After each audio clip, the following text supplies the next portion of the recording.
98.7 and 1330 KNSS. I'm Jed Chambers. Weather.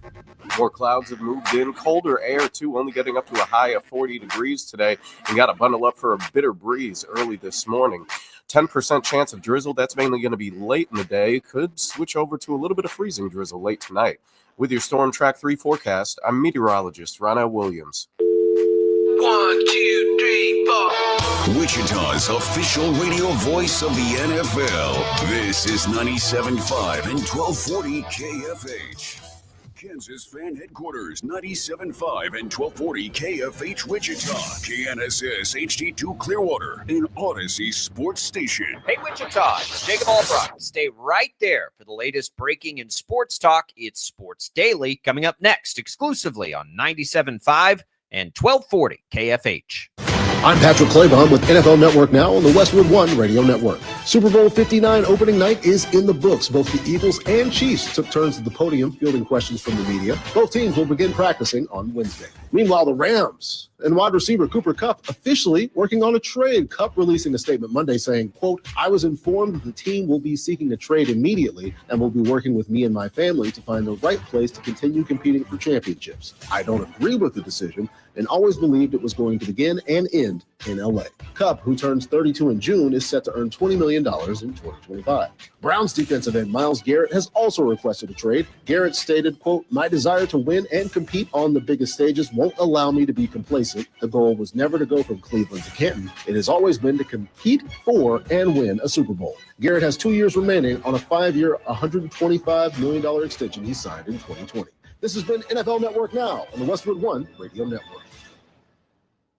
This is the story of the one who, as a maintenance specialist for a historic high-rise, knows that vintage charm historically needs constant attention.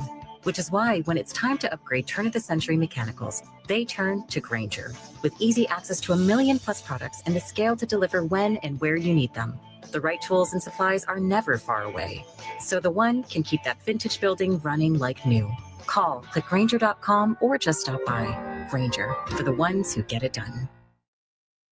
I had the worst dream last night. You were in a car crash and the kids and I were on our own. We had to move out of the house because I couldn't afford it anymore. That's awful, hon. My brother was saying he got life insurance from Ethos. With Ethos, it only took 10 minutes and he got $2 million in coverage for around $2 a day. It's all online. No medical exam. He just answered a few health questions right from his house. Ethos, here we come. Visit getethos.com. That's getethos.com. Sample rate is a 10-year term life policy for 35-year-old healthy, non-smoking male. Billed monthly.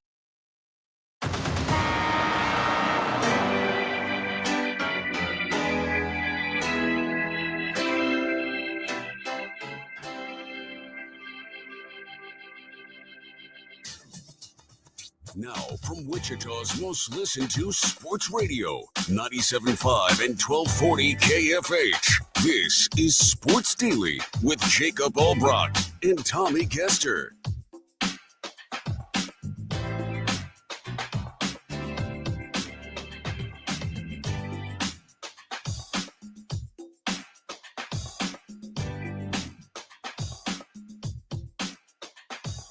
All right, good morning, everybody. Welcome into Sports Daily here on KFH. Tommy Castor, Jacob Albrecht, joining you on a Tuesday. Jacob, big show on tap today.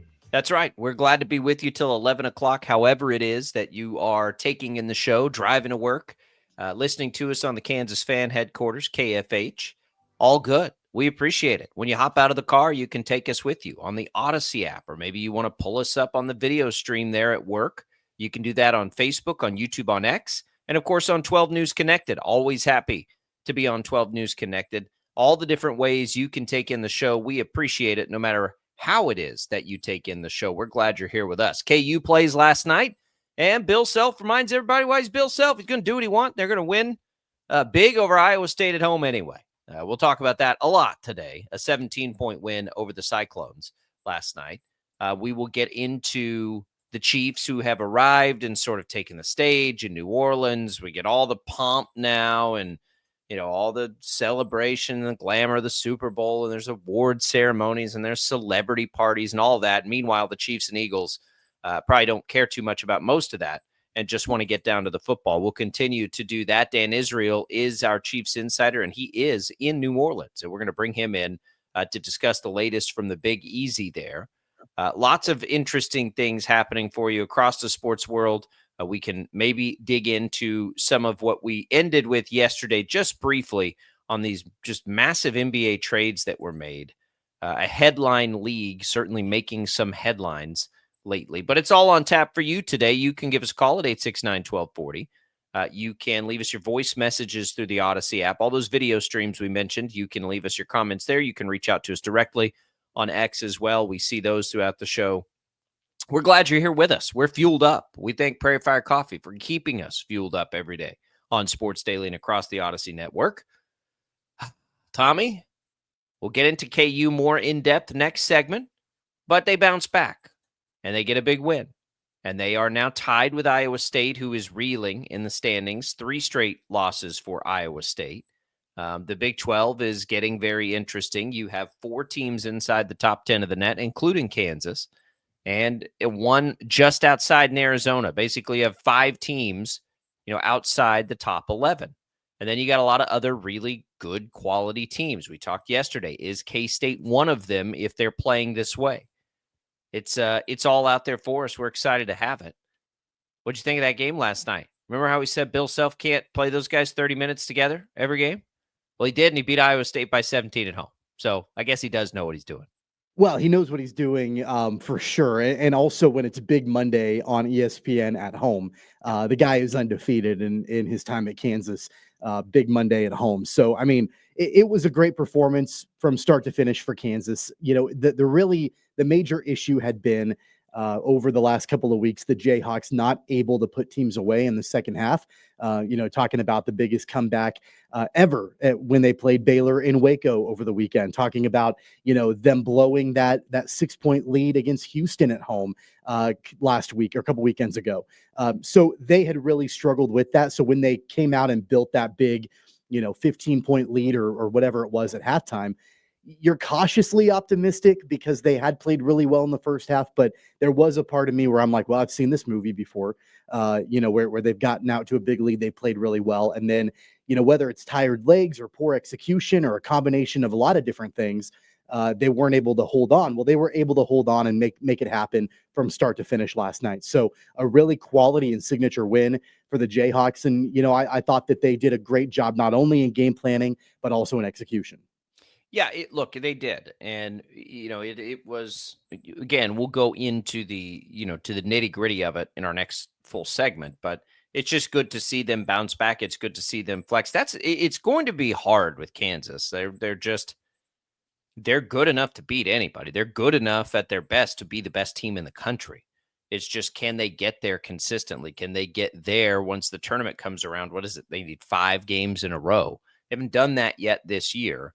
So that's sort of what we're looking for, I think, from them. But, it's good. For Iowa State, they better figure it out quick. You don't really have room to go on these sorts of stretches in the Big 12. They're going to have to get it figured out. Rick chimes in. I'm glad they won, but Iowa State shot 30% and 14%. I'd like to say, and 14% from 3. I'd like to hope Kansas had something to do with that. The most egregious thing from Saturday is 60 points and a half from Baylor. So, yeah, I think seeing Kansas get back to what it should be consistently defensively was priority 1 on Monday night. And, to Rick's point, Iowa State shot poorly and they took bad shots. The shot selection was not good from the Cyclones. They were just heaving up prayers that weren't falling, obviously. That was part of it. But I also think that the Jayhawks forced them into some of those bad situations. So, yeah, I mean, Iowa State shot the ball really badly. But I do agree that, by and large, the Kansas defense had a lot to say about that. We'll get into all of it. We'll get into the rotations and what we're seeing and why we might be seeing them. I want to tell you about a new contest, though, here right off the top of the hour. Listen to KFH Radio for your chance at the ultimate trip to Vegas in March. Winning is easy. Just download the free Odyssey app, log in, listen to KFH Radio, listen each day for a minimum of an hour for your daily entry. It includes travel and accommodations for 4 to Vegas plus $20,000 spending cash. Get all the info with the national contest right there at kfhradio.com. You'll stay at the Circa Resort and Casino, Las Vegas's premium sports viewing destination, and visit the biggest March Hoops party at Stadium Swim. So there that is for you. We still have lots to come on this show. We're going to get you ready for K-State, who plays tonight, right? Not as quick a turnaround as KU, but still pretty quick. And they get a very late game out in the desert. They'll play Arizona State tonight. It's a 9 o'clock tip. So we'll get you ready for that. That's an opportunity there for K-State to beat a team below them in the standings of the Big 12, but ahead of them in the net rankings. That's a nice opportunity for K-State. Arizona State has been pretty good at times this year. So we'll get into that game as well. We have Kyle Lindstedt, Sunrise Christian coach, coming in to talk about the Air Capital Hoop Fest, which is basically a parade of all the nation's best prep players, including a lot of them right there at Sunrise. But that's a big event for them. If you're a basketball fan, want to see the next generation of star players, that's a good opportunity to do it. And I want to ask him, former assistant coach at Wichita State, what he thinks of the state of the Shockers right now. Those two programs, Sunrise and Wichita State, have a long history together, and we'll get Coach Lindstedt's take on that and the Sunrise Hoop Fest. So it's all coming for you. Again, Dan Israel coming in the next hour as well to talk Chiefs from New Orleans. Certainly, we will continue tons and tons of Chiefs-Eagles talk in a jam-packed Tuesday of Sports Daily. Let's rock and roll here. Our warm weather is gone, and now we're back to the cold weather. Now it feels like winter again. It slaps you in the face. Welcome to February in Kansas, I suppose. Yeah, I don't like it. The stupid groundhog predicting more winter, fat little jerk. More winter. Get out of here, Phil. Get out of here. We want the spring. We want the warm weather. We're coming back. We'll dig into KU next.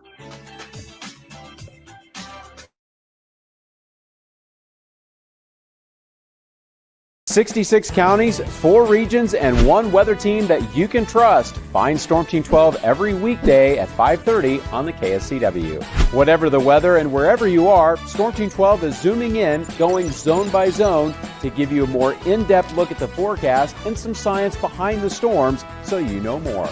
We're focusing on the forecast so you can focus on what's important to you. Storm Team 12 Weather Focus, 5:30 on the KSCW. The future of television has arrived. Next Gen TV is here with stunning video, movie theater quality sound, enhanced voice clarity, and interactive features, all upgradable for the future. Learn more at watchnextgentv.com. Sometimes people tell us, I don't get it, it's just tea. But let me tell you, we are so much more than just tea. With 20 plus flavors of sweet and unsweet iced tea, the possibilities are endless. Come on in and try them all for free to find your favorite, or get us on the go for your busy lifestyle. And don't miss happy hour every day.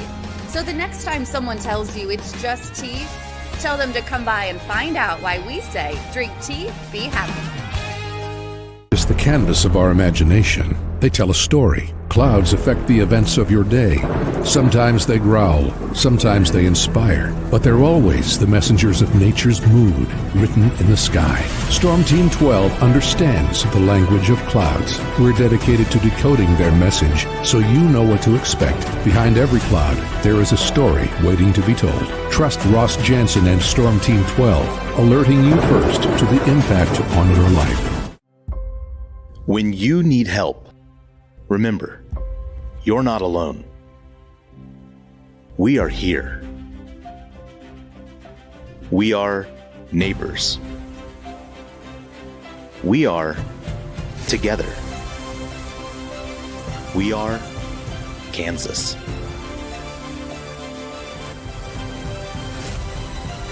We are 12 News. What is GMFB Overtime? It's Peter, Jamie, Kyle, and Akbar breaking down the NFL 5 days a week. It's okay to be excited. It's this, that, and a whole lot of... It's football for everyone. Weekdays at 10 a.m. on KSCW.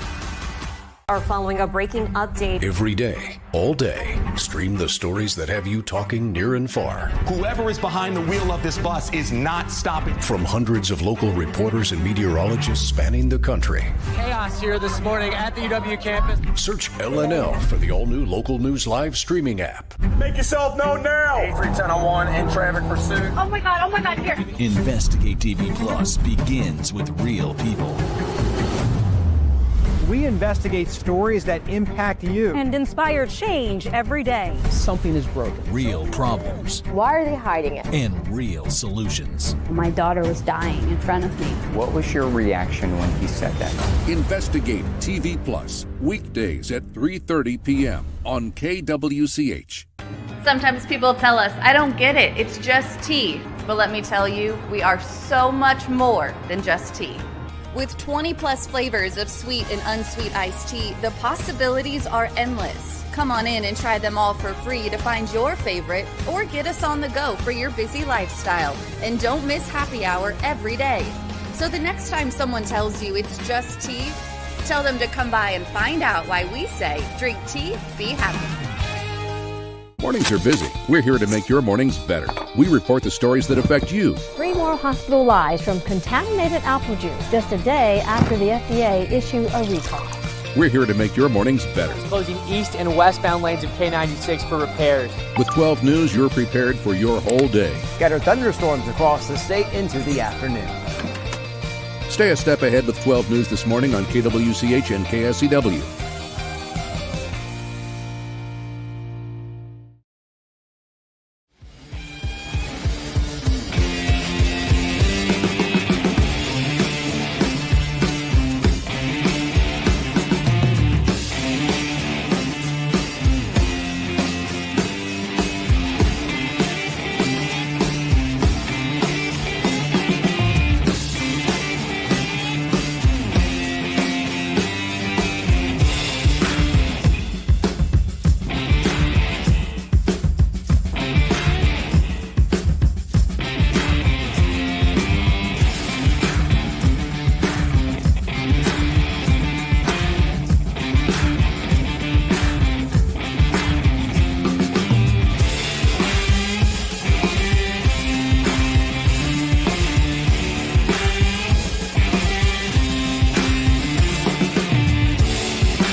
Hey, welcome back in, everybody. On your way into work, want to keep listening to Sports Daily even after you park the car with the Odyssey app and Odyssey.com. You can just download the app, visit Odyssey.com, search for KFH, download the Odyssey app today to get started. Jacob Albrock, Tommy Castor here with you until 11 o'clock, and we're glad to be with you. We'll have Kyle Lindstedt in next segment, talk about a big hoops event coming up here in town, talk a little Shockers with Kyle Lindstedt. Tommy, it is it's a big win for KU last night. Look, they got to win all their games at home, right? So I don't want to get overly excited that KU won a home game, but after you see something like that over the weekend at Baylor, and after you know what Iowa State allowed to happen against K-State, there's a little fear there, right? And I think the fear that I've been fearing maybe is becoming a little more validated. I just want them to be good enough to position themselves in the tournament for a run, and especially a run that comes through Wichita and essentially 2 home games if they can get there. And a win like last night goes a long way because their resume and maybe stacked right up against Iowa State. So you got to have that one. They needed the win badly. You know, there's going to be points where we look back in this season. They certainly will look back against Baylor and they'll feel bad about that. The Houston game, probably the most egregious of the, man, we should have had that one. West Virginia, you lost by a point at home. There are some losses that don't make sense this year. One of the losses that there wasn't really a lot of questions about, though, Tommy, was the first time they played Iowa State at Ames when they lost by 17 points, returning the favor last night. And I guess you look at that way too. Like, that was a revenge game a little bit. They lost by 17 at their place. They win by 17 at home. I don't know which of those two things is more true on a neutral court, I guess. But it just, no matter how you slice it, KU needed that last night in the worst way. Well, don't you think they kind of cancel each other out a little bit? I mean, I don't think Probably, that yes. Kansas is 17 points better than Iowa State. No, I don't And I either. don't think Iowa State is 17 points better than Kansas. But you've got one game in Hilton, you've got one game in Allen Fieldhouse, and the results are identical, just flip-flopped. I think that as far as a resume builder is concerned for the Jayhawks, yeah, I mean, you definitely will hang your hat on beating the number 8 team in the country, but then in context, the Cyclones have fallen apart in the last couple of weeks. This is their third straight loss. They lost by quite a bit to Kansas State at home over the weekend, as we know. So it's a Cyclones team that is struggling right now. They're trying to find the right fit, for the team. And I think TJ Otzelberger is trying to press all the right buttons to get, his team back on track a little bit. And, a lot of teams go through this where midway through the grind of a conference schedule, they are searching a little bit. And it just so happened that Kansas caught Iowa State at home when they were going through this. But at the same time, the Jayhawks were going through a little bit of this as well after falling apart in the final minutes against Houston, after giving up the major lead against Baylor over the weekend. So, I think that that's what made this matchup so intriguing. And I hate using hyperbole, and I hate using the words must win. But last night was as much of a must win game for the Jayhawks in the middle of a regular season as you probably could have found. Well, just because of the circumstances around where they had been and, what they've got coming up. It becomes must win. Like, it's all about what do you put in the context of must win, right? Must win if what? Must win if they want to play in Wichita? Yeah, probably. Must win if they want to make the NCAA tournament? Of course Must not. win if they want to keep pace in the Big 12. Right. And so I don't think that I think we can say things like that all the time. Kansas, look, the expectations of Kansas are self-inflicted, right? We don't feel this way about any other team. We just expect that Kansas is going to be like a 1 seed every year, and that's great. That's the expectation they put on themselves. They have been. I mean, that's what I'm saying. So, 20 years, the worst they've been is a 4 seed. So when we look at these seasons, it's fully like I think everybody understands it. I do. Like the way we analyze their seasons, their regular seasons, are very, very, very, very different than what you do for anybody else, right? Like you look at them and you just like, it just doesn't make sense for normal people.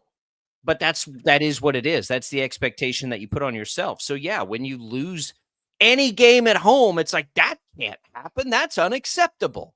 Now, blowing a 21-point lead against Baylor, that actually is unacceptable.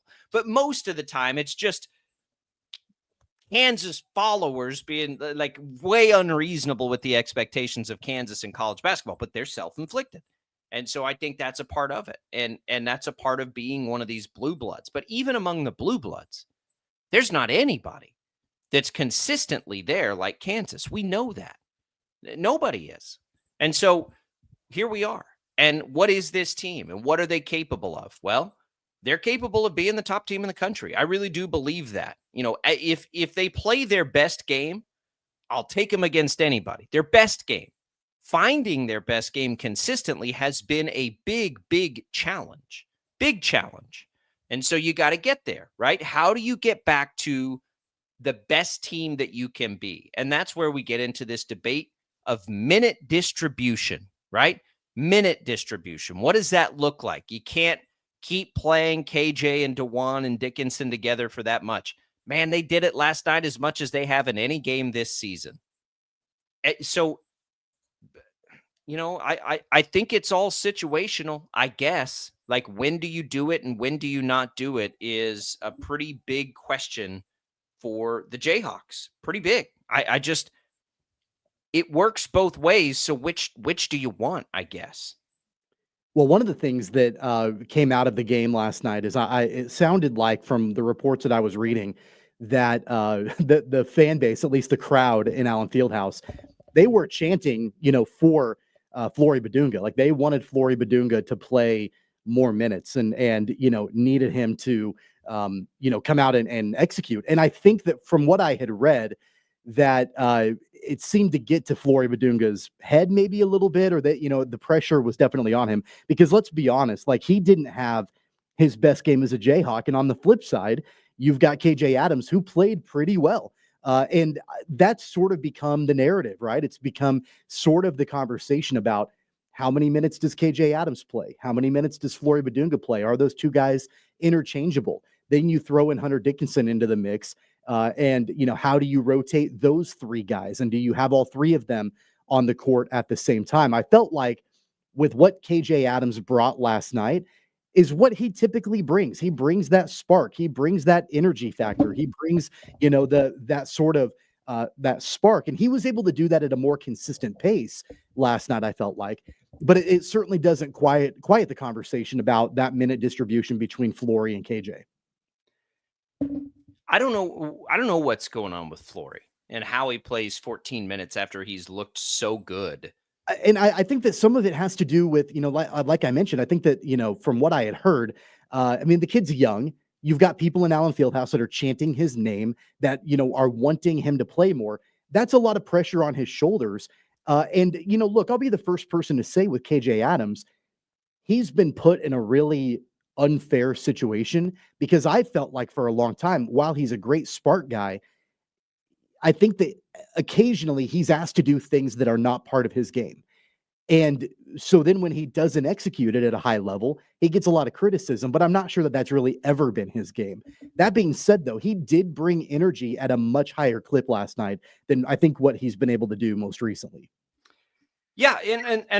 But does he, I still think him playing more minutes is the path, but it's almost like he's being used like most people would like to see KJ Adams used, right? As the spark plug.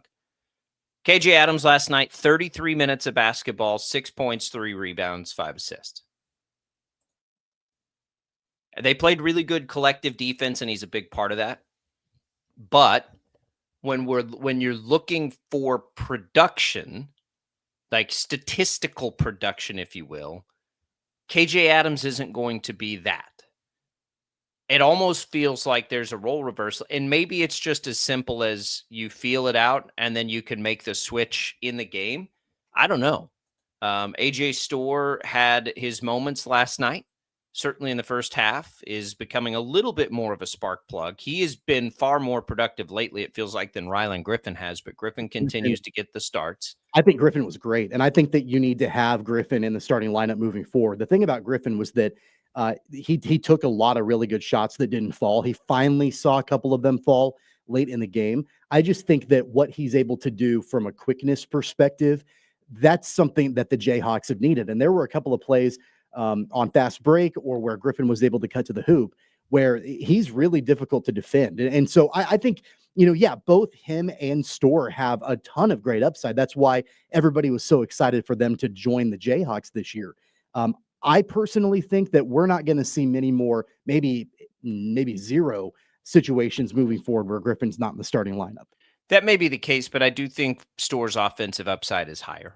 And I would like to see him get unlocked by tournament time. Here's what I would love to see, because I've never had quite as strong an opinion with KJ. I like KJ Adams. I think he is insanely versatile. I just don't think he's a scorer, which they need, though, is the problem. They need a scorer in there. Zeke Mayo has done everything he can. He was great last night, obviously. Hit 5 threes. But Hunter Dickinson can't do it all. We know that. And I think that's the challenge. Where can you generate more offense? I think, of all the players that aren't playing quite as much, I feel like Storr's offensive upside is the highest. I'd love to see him find a way to play more minutes, but he may not be, earning those minutes. That's stuff we don't know, or at least I don't know. I'm not in practice or anything like that. But I do think his upside of those guys that aren't playing much offensively is the highest. But it's hard for me, and I get the struggle, because I also think KU's path to being the best it can be is through absolute lockdown, shut you out defense. And then that's probably where the lineup that they ran out there last night was good. It was good in the first half over the weekend against Baylor, and then it fell apart for some reason in the second half. And maybe it's just a quicker trigger to make the change. I don't know. But again, I think it's funny. Like Bill Self just sort of flexes on everybody. Like, oh, you don't like that starting lineup? We'll watch him beat Iowa State by 17 points. We played poorly. Don't worry about it. Okay. Like, that's fine. He's the best in the business for a reason. Like, whatever. There was a hustle play in the second half that was phenomenal. And actually there were a couple of them. There was one that ended up with a KJ lob. And I think that was near the end of the first half where, DeJuan Harris dove for a loose ball, got it to Dickinson, who threw it, I think, to Diggy Coit, who then found Adams, for the breakaway lob. And as soon as that happened, that was really set up by Harris. And then, of course, Adams on the receiving end of it. And I'm like, these guys are never going to see the bench again. Like that was the kind of play where like Bill Self was like, okay, you guys are out there for the remainder of the game. And I think that some of it, Bill Self has been doing this for a long time. And the one thing that is a constant with him is that when you get to February, especially, the later the season goes, the rotations get tighter and tighter and tighter and tighter. You don't see a lot of, inexperience coming in. You don't see a lot of players that haven't earned the trust of Bill Self playing extended minutes. And typically I've always been okay with that. I've always trusted the process, trusted the coach, trusted the Hall of Famer, all of that. And that's perfectly fine. Last night it paid off because, again, the execution was better from those three guys. My point along the entire way has been, look, if you want to ride Dickinson and Adams and Harris, if you want to ride that big three into the ground and have them play 35 plus minutes, okay, but they better be executing. And if they're not able to do that, if they're tired, if their legs are tired, if they're not shooting well or defending well or, getting back on defense or whatever it is, then you've got to be able to make a change to maybe fresher guys who have more upside. And that's been glaring at times, especially as, you're watching a Baylor game in Waco where these guys look dead tired and there's no change being made. There's no substitutions happening late in that game, and Baylor wins the game. Same thing with Houston in the last couple of minutes of the game. It didn't happen last night. So I don't know exactly what buttons were pushed to make sure that didn't happen. Maybe they had a comfortable enough lead where they felt like they were able to kind of go on cruise control a little bit. I don't know, but it worked last night. It's hard to imagine the best defensive lineup not including Flory Badunga, but I think it's as simple as this is what Bill Self feels like is his best defensive five. Well, and he said that after the Baylor game. Like, he said that part of the reason why he kept KJ Adams in there for so long was he felt like that was the best defensive lineup that the Jayhawks could have out there. And I'm like, Bill, you gave up 60 points and a half. Like, well, if the players don't I get it, but at some point press some different buttons. Like, if you're going to give up 60 points and a half, I get that that's what you would like to see be your best defensive lineup. And maybe it is on paper, but they're certainly not executing at that point. At that moment, they weren't. I think they do execute most of the time. That's what made that Baylor thing so wild. For me, I don't care. Look, it doesn't matter that this lineup split. It is all about execution. Hunter Dickinson was good defensively last night. 9 rebounds, 4 blocks. Like, good. I think the simplest way, and there's got to be something going on with Badunga, like he's not practicing well or whatever it is. And how often do especially young big men, Tommy, find their way into Bill Self's doghouse? It happens like 7 times a season for these young star big men. It happens all the time. So we'll get into this. And by the end of it, I still think the path is rest for Dickinson as much as it is for Adams. Honestly, I've said this from the beginning of the season. He needs now. He powered through it last night. But if you can get him a little more rest, and that's where Badunga plays, like Badunga should just spell both of those guys, and I'm fine with both of those guys in the lineup. I just want to see Dickinson as fresh as he can be throughout the game. And I wonder if there is a defensive lineup with Badunga that makes them even better than with Dickinson, and they can use that in moments where they need a few stops. We'll see. Either way, huge win for the Jayhawks last night. Had to have it. Again, relative to their expectations, had to have it. It puts them up in a better positioning in the Big 12. They're now tied with Iowa State for 4th. They'll have some work to do. Look, they play Tech one more time. They play Houston one more time, and they play Arizona. Those are the teams they sit behind in the Big 12. You're 3 games back, though, of Houston and Arizona. Highly doubt that Kansas is going to have a run at a Big 12 regular season title, but that's okay. Like, this is a Big 12 now that is absurd. It's crazy. It's wild. We will look back at that Houston game as probably the one, like, if it's real close at the end, that's the game everyone will look back to and just shake your head at. There's been a few of those, but then there's these games too. So remember that, KU fans, the next time you want to, throw your phone through the wall as they blow a second half lead against Baylor. The best of Kansas is very, very, very good. And it's a whole lot better than it was last year. This team this year versus that team last year, Tommy, to me, like, it's not even the same ballpark. This team is much, much better than that team was a year ago. I think, and I said this yesterday, I think that's what has made this season so frustrating, is that they should be a lot better. Like, they're a lot more talented, right? Like, they're a very talented team. Yeah. They're more experienced. They haven't executed at the every way time. Neither right? has any other team in college basketball. You know what? They did last night for sure. And Yeah, so you and take that, you ride it into going to Manhattan this weekend for what will be a big Sunflower Showdown. We're going to talk about that. Shockers and Wildcats play tonight. Don't go away. More Sports Daily right after this.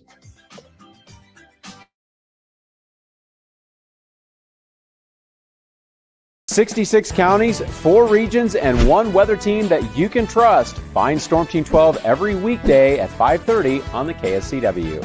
Whatever the weather and wherever you are, Storm Team 12 is zooming in, going zone by zone to give you a more in-depth look at the forecast and some science behind the storms so you know more. We're focusing on the forecast so you can focus on what's important to you. Storm Team 12 Weather Focus, 5:30 on the KSCW. The future of television has arrived. Next Gen TV is here with stunning video, movie theater quality sound, enhanced voice clarity, and interactive features, all upgradable for the future. Learn more at watchnextgentv.com. Sometimes people tell us, I don't get it, it's just tea. But let me tell you, we are so much more than just tea. With 20 plus flavors of sweet and unsweet iced tea, the possibilities are endless. Come on in and try them all for free to find your favorite, or get us on the go for your busy lifestyle. And don't miss happy hour every day. So the next time someone tells you it's just tea, tell them to come by and find out why we say, drink tea, be happy. It's the canvas of our imagination. They tell a story. Clouds affect the events of your day. Sometimes they growl, sometimes they inspire, but they're always the messengers of nature's mood, written in the sky. Storm Team 12 understands the language of clouds. We're dedicated to decoding their message so you know what to expect. Behind every cloud, there is a story waiting to be told. Trust Ross Jansen and Storm Team 12, alerting you first to the impact on your life. When you need help, remember, you're not alone. We are here. We are neighbors. We are together. We are Kansas.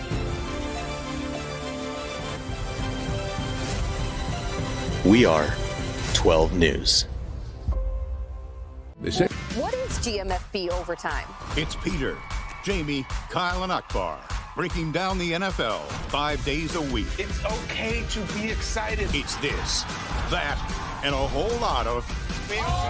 It's football for everyone. Weekdays at 10 a.m. on KSCW.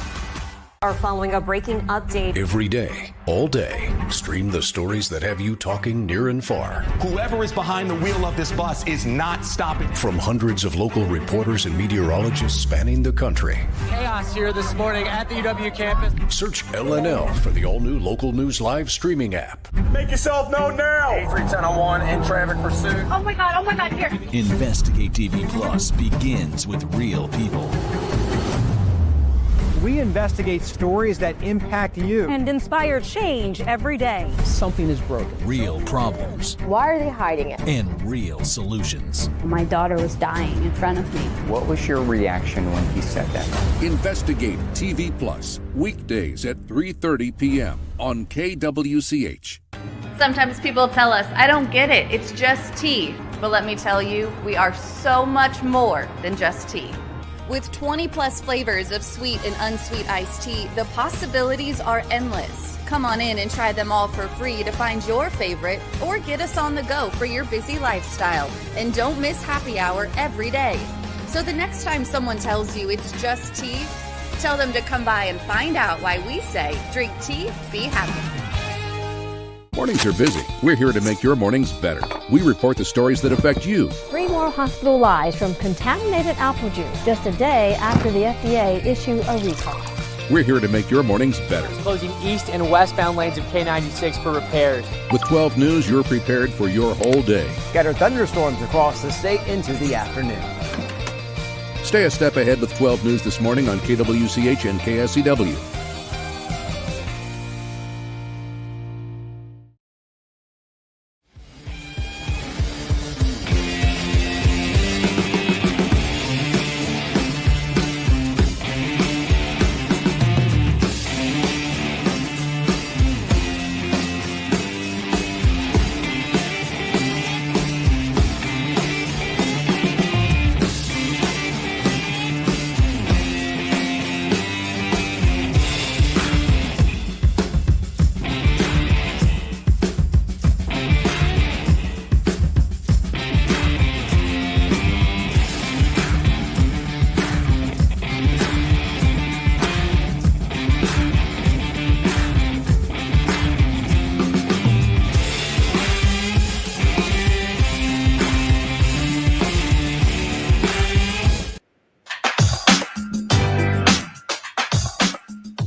Welcome back in, everybody. Glad to have you with us here on Sports Daily. We are happy to be joined now by Sunrise Christian basketball coach Kyle Lindstedt.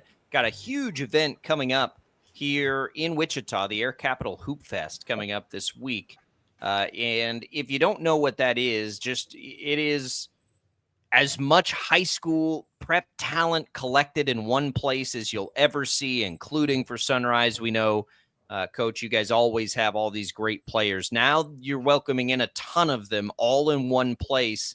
And these events, if you're a hoops fan, these can get pretty interesting. It's, who's in the crowd and who's watching these guys play and what kind of crazy things are they going to do within a game. This is a lot of fun. Welcome into Sports Daily. How are you? Hey, Jacob. Good morning. Yeah, thank you very much. I'm doing great. How are you guys doing?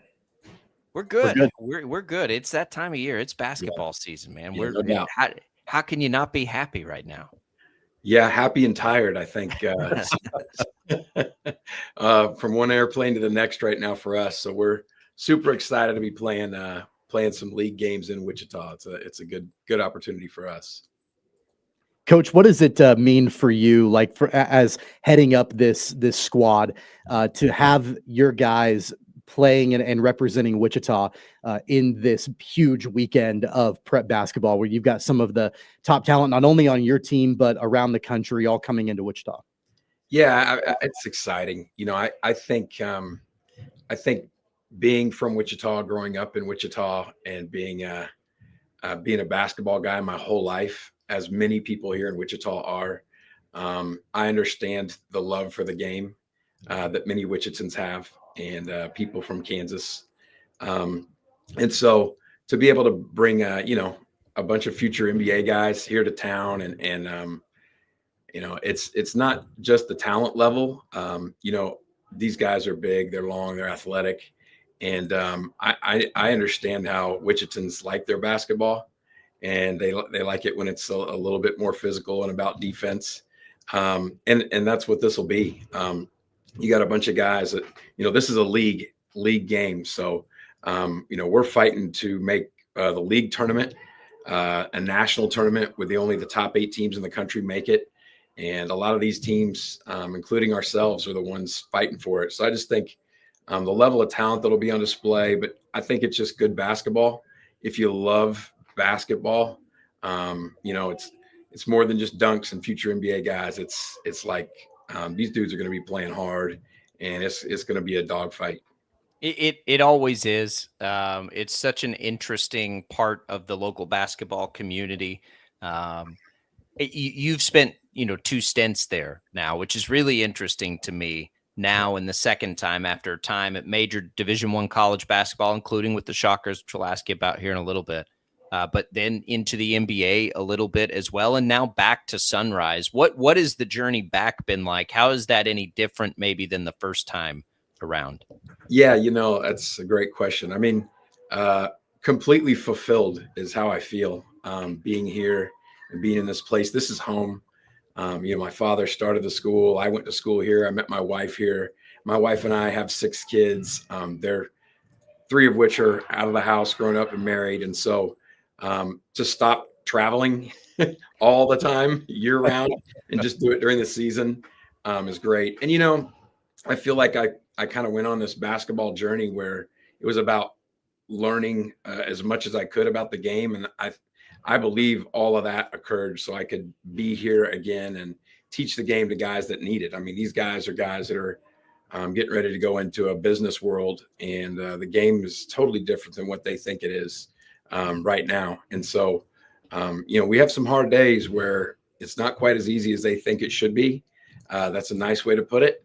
But it's just, I know that my journey has brought me through those experiences and basically got me an education in high-level basketball to help these young men and be here at a place I love and want to be. And I'm home and with my family, which couldn't be better. On top of Sunrise Christian, Coach, in this Air Capital Hoop Fest, we've got AZ Compass Prep out of Chandler, Arizona, Veritas Academy in LA, and Link Academy in Branson, Missouri. And you sent me last night the list of all of the top guys, the top prospect, not just with Sunrise, but with all 4 of these programs. You mentioned the landscape in prep basketball, and obviously things have changed a lot in this NIL world and the way that, players are recruited and, the top programs and what all that looks like. How has that, from your perspective with Sunrise, changed the day-to-day when you're in this world of now NIL and just the ever-changing world of college basketball? Yeah, it's there's an ugly side to it, of course. And I think now everybody sees that ugly side. Before all of this was public, there was an ugly side, but it was on the underside and nobody saw it. We all heard about it, right? Everybody heard about it, but now it's a public side. So, I'm coaching 16-year-olds that have agents. It's a weird world. I'm communicating with an agent and a parent, and it's just different. But if you look at it, it is a business, and so I do think I don't love all the changes. I'm probably like most people, and I don't love all the changes. But I think there's a huge need for people that really care for these guys and want to help them. And then, try to keep them from making mistakes, because there's sharks. There's a lot of sharks that swim in these waters, because there's innocent parents and there's innocent players, and sometimes the loudest voice in the room wins. So, I think that obviously college basketball at the highest levels, which our guys end up going to, is better because of this new system. In a weird way, the talent is better, I should say, because think about it. You go to KU, think about walking in there as a freshman. I mean, you can't be just a regular freshman. Obviously, we know you got to be super talented, but I think that's the struggle you see with some of these high-level freshmen that decided to stay at just a regular high school. It leads to a lot of inconsistency and the grind of the college season, and what you're expected to do. I'd say the margin of error is just so small, and our guys have played with that, for a year or two if they come here, and it's very, very hard to earn trust when every possession matters, and that's the thing you're seeing with some of these freshmen. It's like, they don't quite get it. This guy's been shouting at you for 6 months. It's different than a dude that's been doing this for 2.5 years now. And so I think that the new system almost warrants a high level player trying to get to a prep situation. That's what we're seeing. I mean, a lot of the guys that are surefire Division I players just know, like, I got to do something different because, let's face it, if you're thinking of college level, there's a lot of just okay players in regular high school basketball. There just is. And when you get to the college level, those guys don't exist. Everybody's a genetic lottery winner, and it's going to be very, very tough for you to operate in those small spaces if you're not used to it. I think Grady Dick's the easy example of that for people to see. Coach, I want to ask you about Wichita State, a place you've spent time, a place that you back in the first run had a lot of connections with. Shockers have been struggling for a couple of years. I don't know if that's symptomatic of the new system or what it is, but how have you from the outside now viewed that program, and what can they do to get things back to where they need to be for this community? Yeah, first of all, I mean, Paul and his staff, super, super nice people, and I know they're working tremendously hard at it. He's a bright person and a bright mind. I think the plan of attack at Wichita State almost has to be different. I think you got to find some guys that want to get it out of the mud a little bit, and you got to find guys that are going to play gritty and tough and physical basketball. Because if you're going to play a stylish brand, you better do that with top level talent. So you better find guys that want to defend and rebound and muck it up a little bit if you're going to compete. And I also think that that's what people. I mean, I know the basketball temperature in this town. If you want to bring people to the yard, like you better bring a little grit with you, a little fight. And so obviously, I think Paul understands that, knows that. He knows they got to move that direction. They're even recruiting maybe our grittiest player right now. Good. So it's like that would be a good fit. And obviously I'm probably cheering for him to go there. Heck yeah.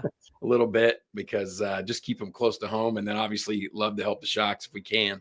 But yeah, I think those are the things like, there's a formula. There's a formula you can find. And I'm not saying it's easy. But I just think you got to go get it out of the mud a little bit. And, I think we have enough resources, to get the right guys. It's just, it's a matter of time. And as you look at a place even like Kansas, here you've got all these perfect ingredients, right? And sometimes the pie flops. I mean, it just does. They don't fit well together. And so, I don't know what the perfect recipe is, but I would say that mud pie for the Shocks is probably where they need to go. And, that's kind of what I'm trying to do here at Sunrise. You look at those rosters that I sent you for the high school thing, and it's like, we've got a few guys that can't play offense at the level that some of those dudes can, but we definitely got guys that can guard those guys. That's right. Yeah. So, that's what you got to figure out and find out. And like, it just can't, it's not going to be sleek and sexy all the time. Sometimes you got to muck it up a little bit. And I think that's probably where the Shocks need to head. I love it. I'm going to need some tips. I tell them I coach my daughter's 4th grade basketball team, and I don't know anything about anything, but I tell them, hey, if the other team doesn't score, you can't lose. Like that's all I ever tell them. Like, don't worry about anything else. Hey, and if I know anything, 4th grade girls know how to muck it up. They do. They can get nasty. Jump balls. Yes. They can get a little spicy in there. Coach, I just like, we see the success you guys are having. We see the success Luke Barnwell's having out there. It's such a great asset to the community. And I hope everybody goes and checks it out, because it is incredible when you go watch some of these young people play, and you get 4 premier programs here. It's the 7th and the 8th. Real quick, Coach, as we've got just a couple of minutes here, Kyle Lindstedt joining us. People can get tickets to this still, yes? Yes, they can. It's at Newman University. It's on the. I'm gonna have to look at my card here. It's at Newman University. It's Friday at 6 and 8, and Saturday at 4 and 6. And they can go online and get tickets. You can go to sunrisechristianhoops.com. There you go. Give you all the information about the players, the event. But we'd love to have some basketball fans out from this community, and And obviously, thank you guys for your support and giving us a chance to talk about it. And, we want to be a blessing in these guys' lives, these young men's lives, and we want to be a blessing to our community. That's our school's mission. And so it's a privilege to do it, and I'm enjoying it. And thank you so much. Keep churning out these premier players. Kyle Lindstedt, head coach, Sunrise Christian, round 2. They're right back where they always are, which is at the top, sending players to the next level and winning a ton of games. Coach, we appreciate it. Good luck this weekend. Thanks, guys. Have a great day. There goes Kyle Lindstedt again at Newman Friday and Saturday. You can get tickets to both. You won't regret it if you're a basketball fan. We'll come back. Another hour of Sports Daily right after this.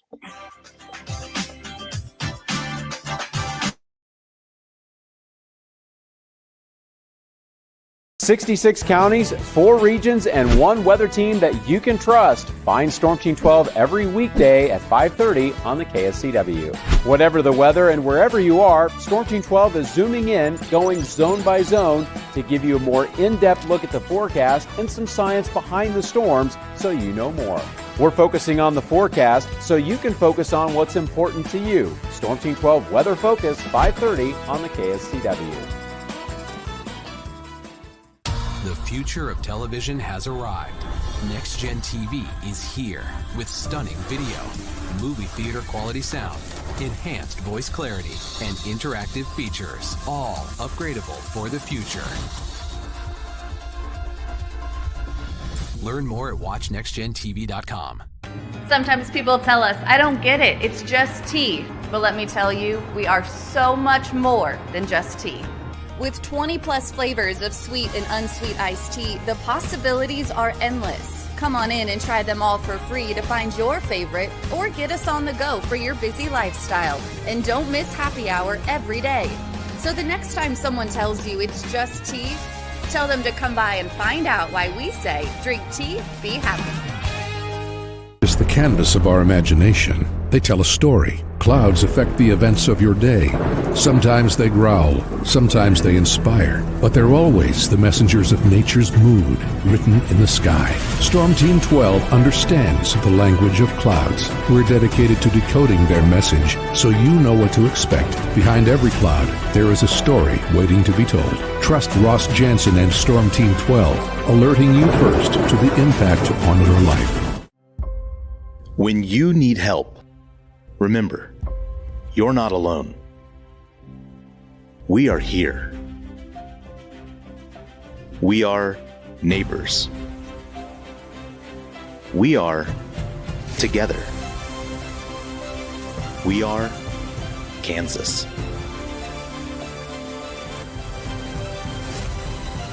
We are 12 News.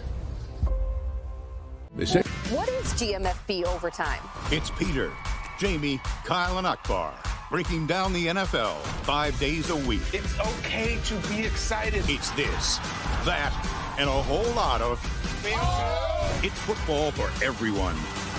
Weekdays at 10 a.m. on KSCW. Are following a breaking update. Every day, all day, stream the stories that have you talking near and far. Whoever is behind the wheel of this bus is not stopping. From hundreds of local reporters and meteorologists spanning the country. Chaos here this morning at the UW campus. Search LNL for the all-new Local News Live streaming app. Make yourself known now. 83101 in traffic pursuit. Oh my God, here. Investigate TV Plus begins with real people.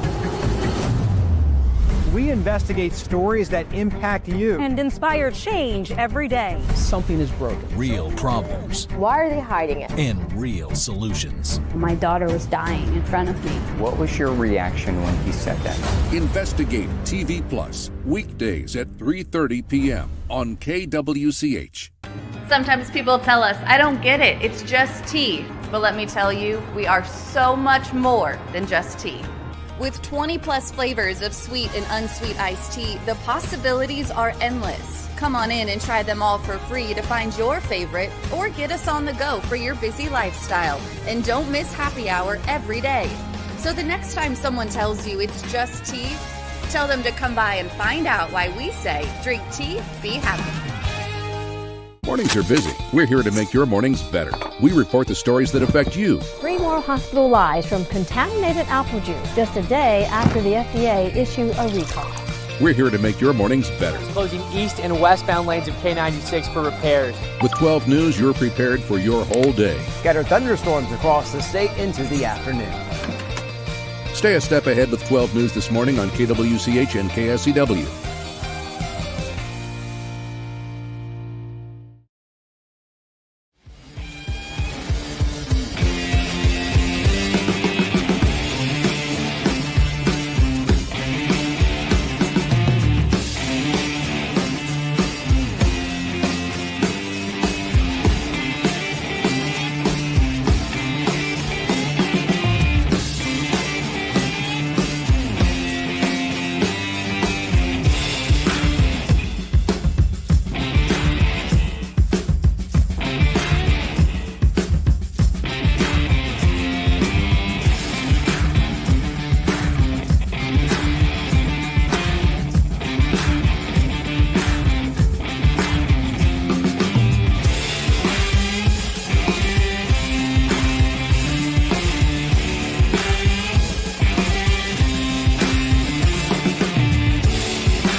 Now, from Wichita's most listened to sports radio, 97.5 and 1240 KFH. This is Sports Daily with Jacob Albrock and Tommy Kester.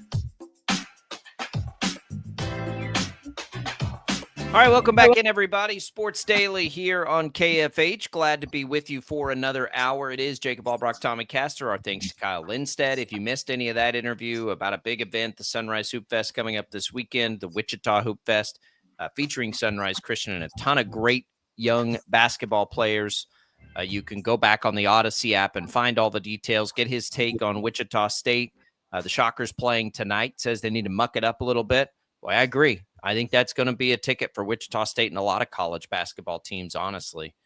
Just get in there and get nasty. That's always been the strength of the Shockers. And, you see it at times, but, finding that identity again would go a long way. They play tonight. Look, it's conference tournament or bust for the Shockers. Would sure like to see them play better. They played pretty good last time out in a loss, though, to North Texas. We also get K-State tonight. K-State's playing great, Tommy. They're looking fantastic right now. They're finally playing to the level we thought they might play when this season started, when we saw this roster come together. Let's talk about these two games real quick because we have Dan Israel, our Chiefs insider, executive producer of the Chiefs Radio Network, joining in our next segment. We'll start with the Cats at Arizona State. It's a good opportunity for them. Arizona State's only 3-7 in the league. But they're pretty nicely regarded. They'd be kind of a bubble-ish team right now, maybe just on the outside looking in. Based on net rankings, not enough wins so far to be in. But I only say that to use it as a gauge of, is this team pretty good? And I think they're pretty good, right? They're kind of right there. They're higher in the net than Kansas State is, and Kansas State has to go to their place for a late-night game. This is an opportunity for a nice quality win for the Cats. Here's the thing about Kansas State. I don't know if you saw this or not, but Bart Torvik, the analytics, one of the analytics websites, has Kansas State as the number one team in the country over the last 3 games. The way that they've played over the last 3 games, their offense ranks 14th nationally, and their defense ranks 3rd nationally over the stretch of the last 3 games. And then over the last 6 games, if you go back even further than that, they rank 10th nationally. And that's when you go back to the close call against KU, when they played Texas Tech, when they played Baylor. I think we kind of saw them starting to turn a corner a little bit in those games. But then in the last 3, they have absolutely skyrocketed when they played Oklahoma State, of course, on the road against Iowa State. And they've got a big test tonight against Arizona State on the road in Tempe. So according to, some of these analytics, they are the hottest team in America right now. I mean, I believe it. Look, I are right now, right? And that's a short window. Right now, over the last 3 games, they are the number 1 team in college basketball. But we can take that back a little ways, because I think we saw a glimpse of it in the second half against Kansas. They keep using that as that point, but that was it. It was like, yeah, there it is. Like there it is. And again, like this roster has always seemed to fit together on paper well. They have players that should complement each other. You know, how deep they are, I'm not sure. But if they get the best of these players they brought in, most notably McDaniel, Hawkins in the proper role, right? The Joneses. And then they, Gason's been better, I think, than anybody would have imagined. It's all right there for them. And I tell people that and they roll their eyes. And I'm like, guys, it's not, that's not even like trying to be overly optimistic, which I do like to be optimistic. That's just the reality. And I'm glad to hear that about an analytics site that says the same thing, because I do think this team at its best is still a team that belongs in the top half of the Big 12 at worst. Now, they just haven't played that way at all up until recently, right? Remember, it took a long, long, long time for this team to even have a quality win. Remember that they got smashed by Wichita State, right? And they had all these they got smashed by St. John's. St. John's is pretty good. But they didn't have anything to hang their hat on. Well, now they do. And maybe it's as simple as Jerome Tang is doing what we all thought before a few months ago he was the best at doing, which is a relationship guy and getting the best of players, because they weren't bought in early and they are now. And it's like, okay, now let's start this season. Now here we go. You got to probably win 80 your last 10, and you'd have a legitimate case to be an at-large team. What's wild is you think back to early January, and I know you were at this game when Houston absolutely smashed the crap out of Kansas State at home in Bramlage, up and down the court.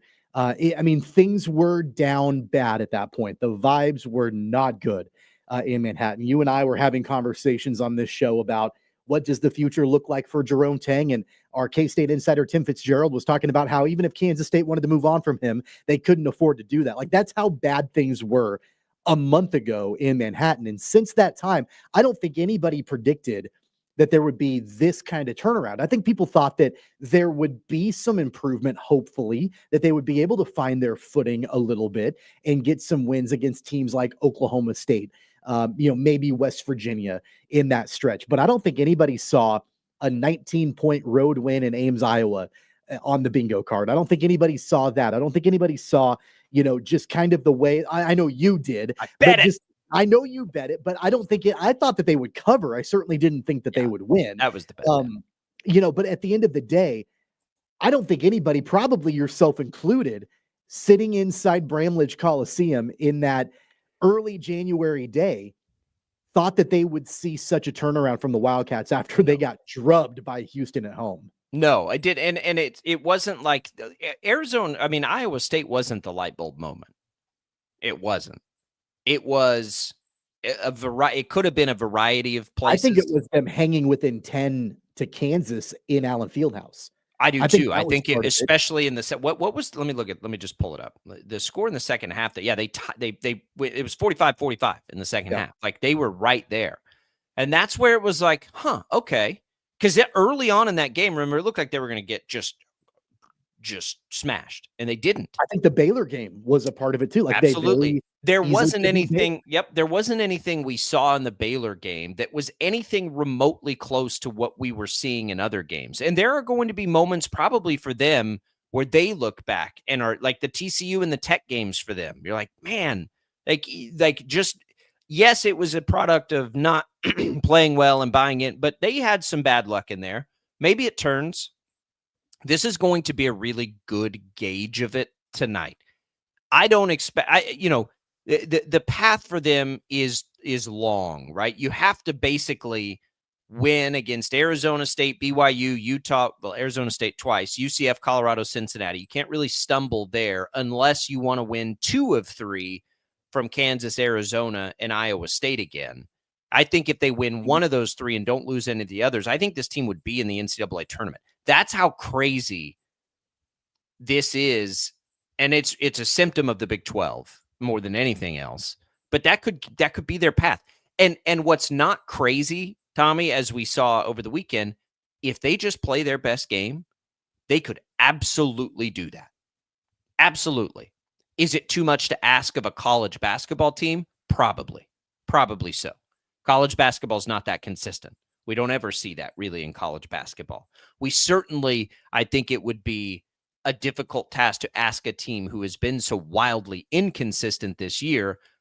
But is it inconsistent, or is it for most of the season they were not bought in and didn't play well, and now they're clicking? And I think that's what we'll find out with games like this. Pretty short turnaround, late night game in the desert. Do we carry over this momentum? Because if so, I think that's the point where you can say, all right, like they're back. They're back here. Then you're talking about Sunflower Showdown Part 2 in Bramlage this weekend. Who knows? Yeah. And who knows? I mean, Kansas will have the benefit of they played last night. So you get a long time off, you get to rest and whatever. And then it's just a short, road trip over to Manhattan. So they'll have the benefit of that, where Kansas State is traveling back from Tempe after tonight's game and getting ready. But you know what? I think it's going to be the way that Kansas State is trending upwards. The Jayhawks absolutely cannot look past Kansas State this weekend. I don't think they're going to, but they absolutely can't do that. I think it's going to be a great matchup. And I think tonight's game, because Arizona State has got some guys too, I think that's going to be a challenge for Kansas State as well. I think that really at the end of the day, I don't have a crystal ball, but it wouldn't surprise me one bit if when we get to March, if we're talking about Kansas State potentially as a bubble team, a team that the committee is looking at and does their resume stand up enough to be able to put them in to the NCAA tournament? Now, at this point right now, today, they still have a losing record. They're 10-11, right? So they've got a long ways to go. But man, it wouldn't shock me if we get to the end of the regular season into the Big 12 tournament, if they make some noise in that tournament, where we could be potentially talking about them as a fringy bubble NCAA tournament team. And you can talk all day long about how difficult the Big 12 is and how that whatever. It's also the reason you've got a path here, right? It's the sole reason why they still have a chance, because every game they play down the stretch essentially is quality. And I'm telling you, if it's 8-2, I think they're in. If it's 7-3, that's got to be at worst. And then maybe they'd need to win a game or two in the conference tournament. But it is there. And if they play the way that they have played lately, it's not even out of the realm of possibility. Again, is it likely a college basketball team can deliver that kind of consistency? That's a big ask, but we'll see tonight. When we come back, we'll get to some Chiefs talk. Dan Israel from the Big Easy joins us next. Don't go away.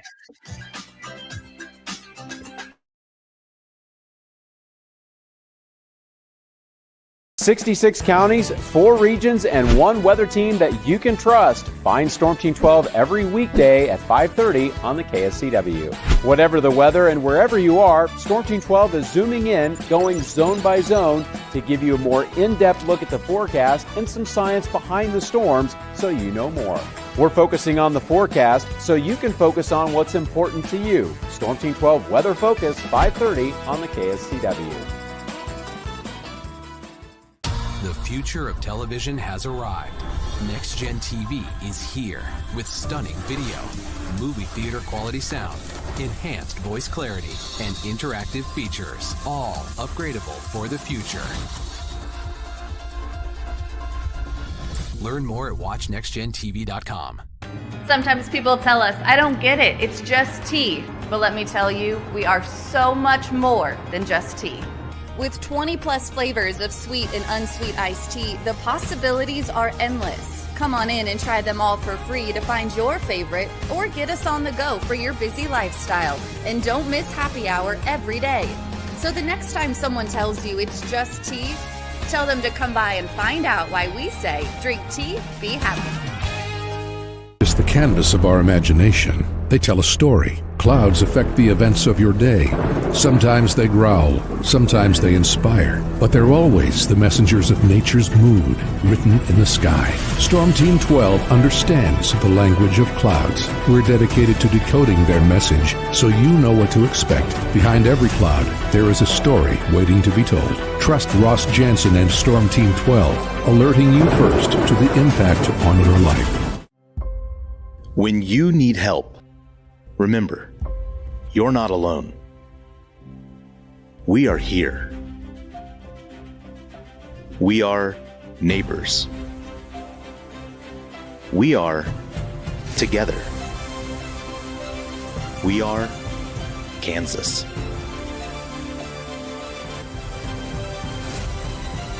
We are 12 News. What is GMFB overtime? It's Peter, Jamie, Kyle, and Akbar breaking down the NFL 5 days a week. It's okay to be excited. It's this, that, and a whole lot of It's football for everyone. Weekdays at 10 a.m. on KSCW.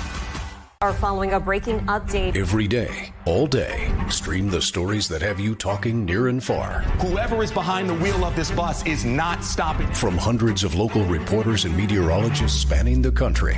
Chaos here this morning at the UW campus. Search LNL for the all-new Local News Live streaming app. Make yourself known now. 83101 in traffic pursuit. Oh my God, here. Investigate TV Plus begins with real people.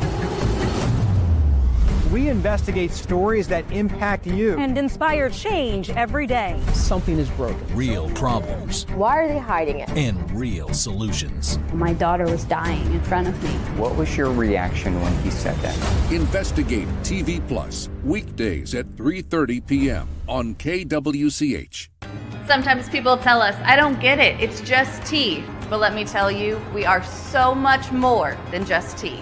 With 20 plus flavors of sweet and unsweet iced tea, the possibilities are endless. Come on in and try them all for free to find your favorite or get us on the go for your busy lifestyle. And don't miss happy hour every day.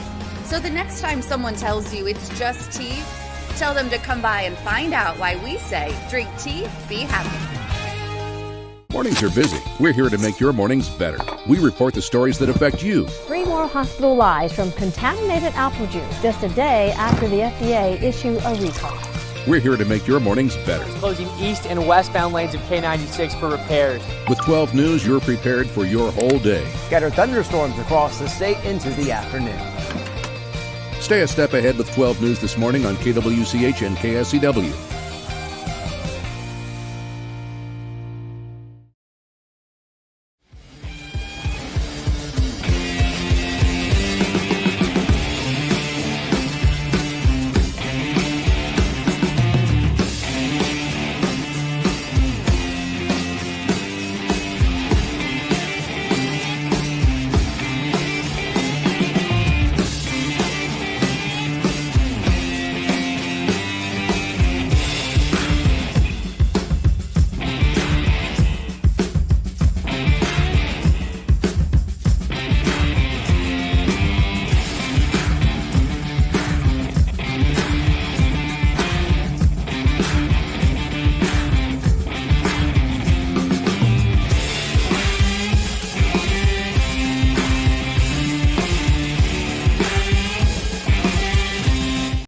And now, digging deeper with the teams you follow, it's another Sports Daily Insider interview on KFH. All right, welcome back in, everybody. It is Sports Daily, and we are happy to be joined by our Chiefs insider, Dan Israel, from New Orleans, with his fancy Super Bowl hat on and the festivities down there. Now, Dan, is this your first foray? Like, what is your experience with New Orleans Super Bowls? Other than watching the last one where the lights went out, I've never worked a Super Bowl here, Chiefs or otherwise, obviously, but Chiefs did do play here in Tulane in Super Bowl IV before my time. Interestingly, though, they are tied with South Florida for the most Super Bowls, and it's not a close second. No. South Florida and New Orleans have 11, and the next guy has like 5, I think, it's just an interesting city to do it in. The nice thing about it is it's a very small footprint. I think you can't walk from one venue to another in excess of 20 minutes. So that part's nice, but security is it's really tough. The Chiefs are staying in the French Quarter, and there's just people everywhere, man. People in cars. Yeah. Yeah. I mean, I feel like just with the atmosphere, and we know like with every Super Bowl, you've got, just this crazy circus atmosphere. And I'm sure that in a area where the footprint is so small, that circus and that atmosphere is even, heightened. I know that last night was all the kickoff ceremonies and everything for opening night down in New Orleans. Where do you see the preparations at right now for the team? Most of the prep for the game itself took place last week. They do all the install, they do all the real heavy lifting for the Super Bowl itself. So this week they do practice every day, and they'll walk through, they'll do some run throughs, they'll tweak things, they'll just it's like an extra week of rehearsing the game plan that was put in last week, something you don't normally usually get. But they'll do some maintenance lifting, no real intense workout stuff this week. The demands of this week on players and coaches is unreal.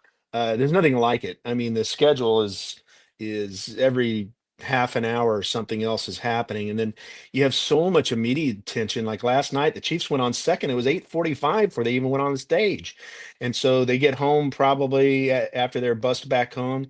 They probably hear about 11 o'clock, and curfew's at midnight. So there's just not a lot of time for them to move around. It's a very unusual schedule that you only see at the Super Bowl, and that's what makes it so hard not to succumb to the spectacle of it. To get overwhelmed with the game. If you haven't been here before and you don't know what to expect, it's a little overwhelming. Well, and they've been there. Both these teams have been there, though. They were just there a couple of years ago. So most of the players. Correct. I've sort of contended like this will kind of be all about the business of this football game, which will be great for the rest of us because they're really locked in. I think both teams, Dan, could attack this game about 100 different ways. It's part of what makes these teams so good. They're both good on offense. They're both good on defense, and they're both versatile on both of those, levels. So what do you think the Chiefs are hoping to achieve offensively and defensively in this Super Bowl? Well, I'll tell you, if I could, speak a little about the Eagles first, because I really do think they're a good team. I think if you look at the last 4 Super Bowls, you got to throw Tampa Bay out there a little bit, just with the injuries to the tackles. It was just too much to overcome. But the other 4 Super Bowls this one will include. This is a very good team. It may be the best team we've played yet, and I think one of the things the Eagles have been living off of is explosive plays. Saquon Barkley has like 7 carries of 60 yards or more. I mean, it's going to be a tough haul for the Chiefs defense. So I really think from a defensive standpoint, man, the Chiefs defensive line, the Chiefs linebackers are going to have to figure out a way. If bend and don't break ever applied, it would be this week against Saquon Barkley. Because if you can keep him from scoring, or you just keep those explosive plays from happening, I really, really feel like the Chiefs, if you said to me, Jacob, if you asked me if Chiefs hold Saquon Barkley to 100 yards, did they win? I would say yes, they would. You can't let him get 160 or 70 yards, which he can do. So I think that's the first aspect of all of this. The other thing the Eagles are really good at is giveaway takeaway. So, ball security, always important, but in games like this, it could be a difference maker. You know what I find really interesting on the Saquon Barkley point, Dan, is that we know how good this season the Chiefs have been in stopping the run.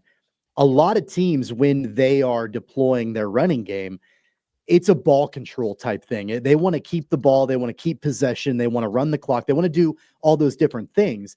And even though Saquon Barkley has been so incredible, that's not the way that the Eagles deploy their run game. Like it is explosive play in the same kind of way that we see a lot of teams passing the football. That's how they use Saquon. I mean, like even going back to the NFC Championship game, I mean, he was like one play into the end zone to kick off that game.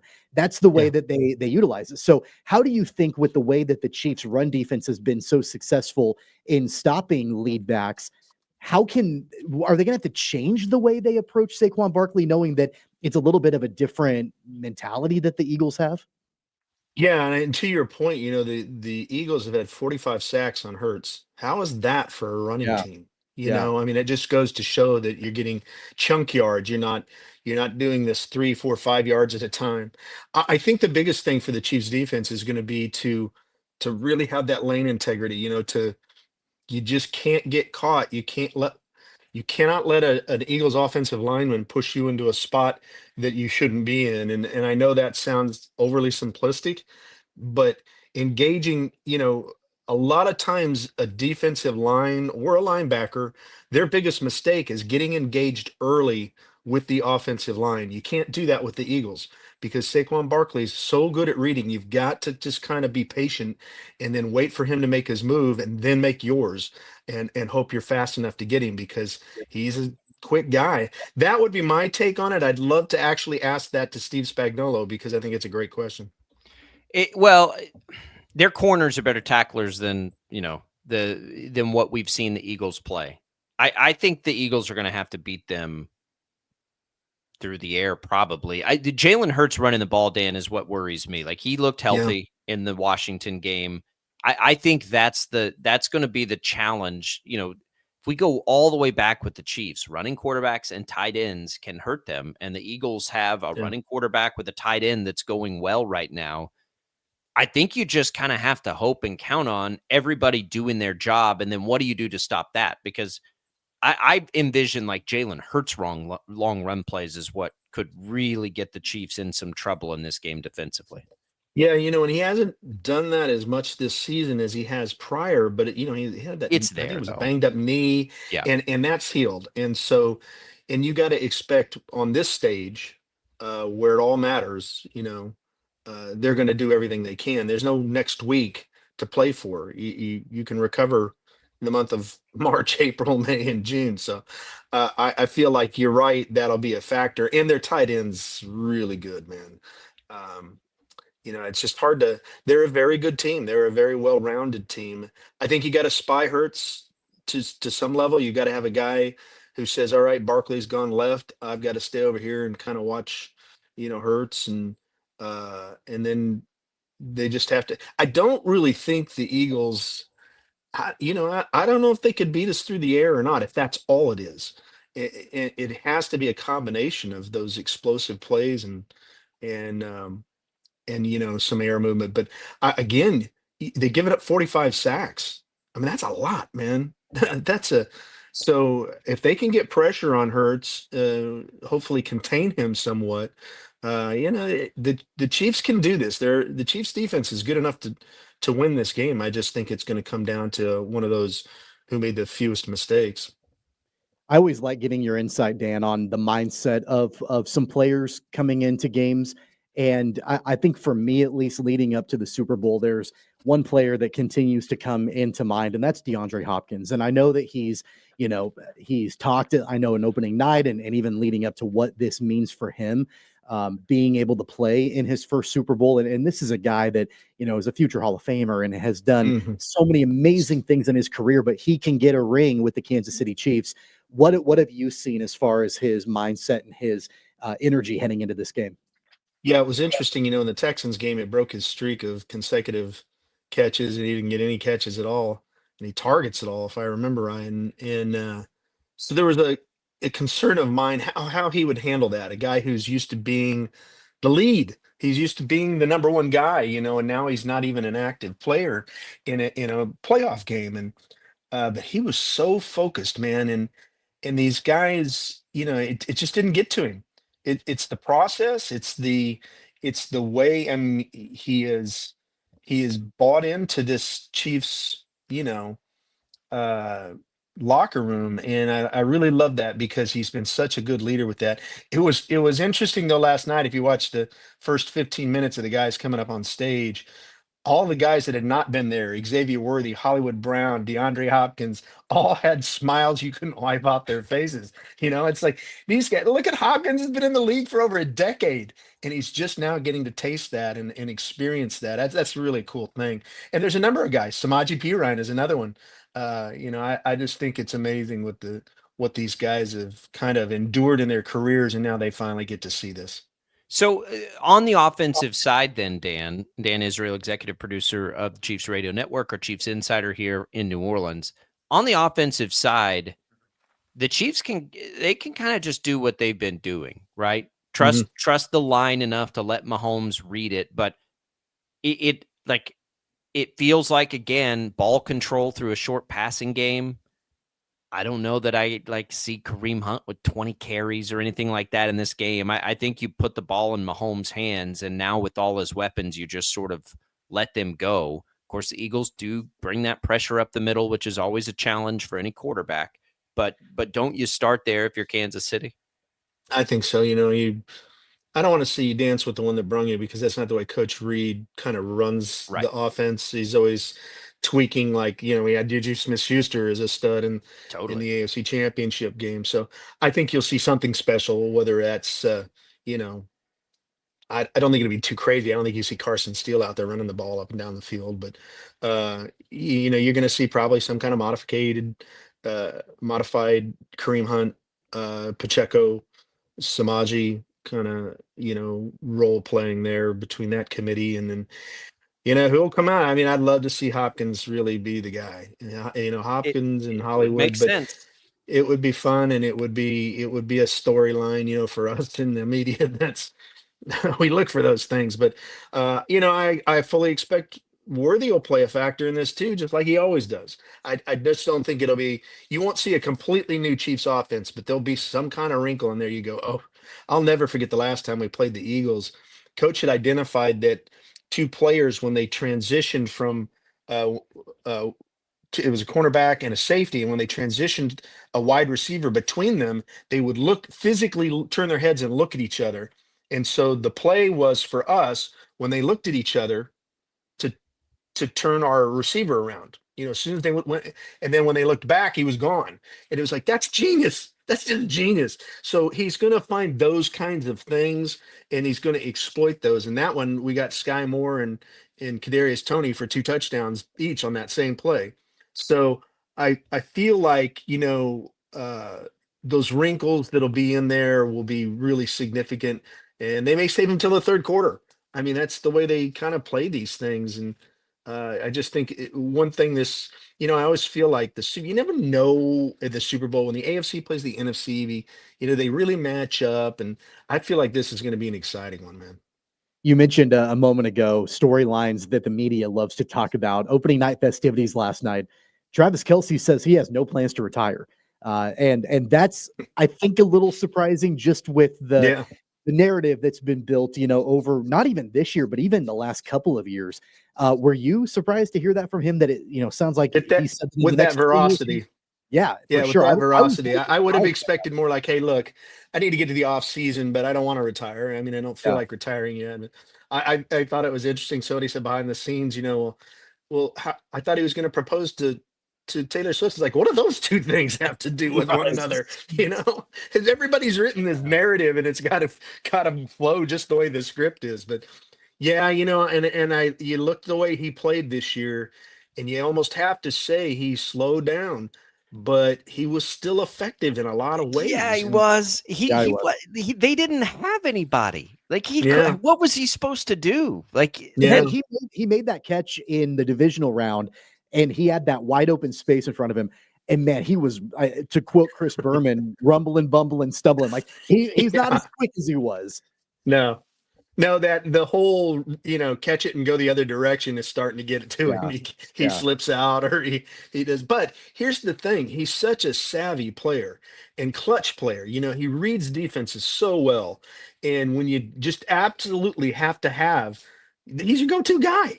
And I don't see that changing. And look, if they win, you think he's going to not, he's going to want to write a fourth one in the books. It's the goal of every season. I know people think that's cocky, but it's the goal of every season to win a Super Bowl.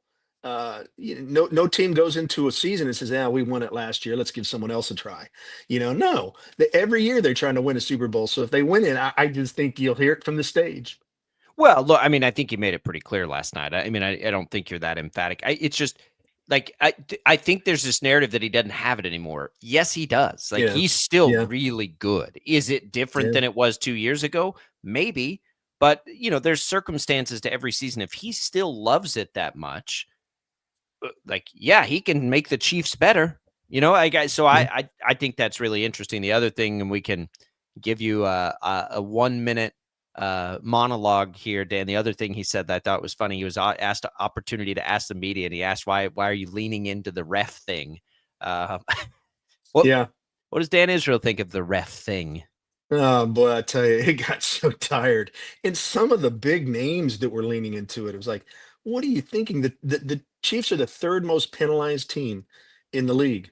And I know even how the empirical evidence so doesn't support this. Plus, I just don't think people have an understanding of just what the league is like. You could not have a conspiracy like this without somebody leaking something, you know.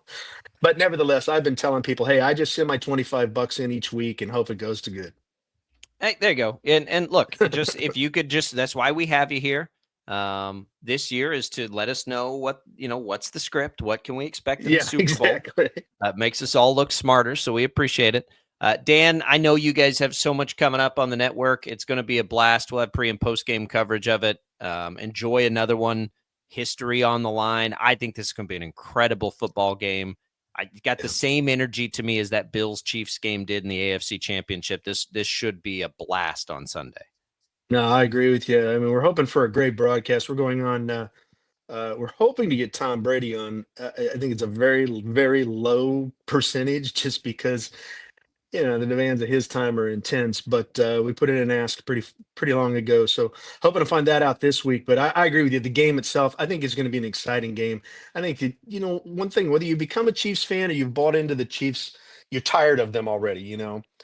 They're entertaining, man. I mean, it's good football. It's quality football, and it's entertaining. And I don't know what more you can want from some of these national games. I mean, the AFC Championship game was the second highest watched game ever. And that kind of stuff goes to show it's good football. Dan, enjoy the ride. We appreciate it. You got it. Go Chiefs. By the way, Travis Kelce, 5th in the league in receiving yards this year, 3 catches shy of 100. Give me a break. We're coming right back with more Sports Daily right after this.